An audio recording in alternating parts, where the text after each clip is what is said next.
అనేకులైన అబద్ధ ప్రవక్తలు వచ్చి పలువురిని మోసపరిచెదరు. రకరకాలు అనేకులైన అబద్ధపు ప్రవక్తలు ఈరోజు మనం చూస్తున్నట్లయితే ఎన్నో విత్ ఇన్ ద చర్చ్ చాలా చూస్తూ ఉన్నాం మనం. సెల్ఫ్ అపాయింటెడ్ అపోజల్స్ అని అంటారు, సెల్ఫ్ అపాయింటెడ్ ప్రాఫిట్స్ అని చెప్తా ఉంటారు, రకరకాలైన మిరాకిల్స్ అని అంటారు, సూచన క్రియలు చేస్తూ అంటారు.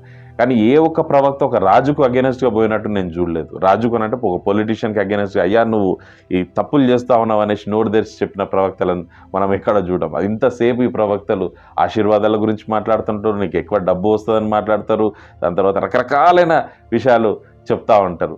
సో దేవుడు చెప్తా ఉన్నాడు, అనేకులైన అబద్ధపు ప్రవక్తలు వస్తారు.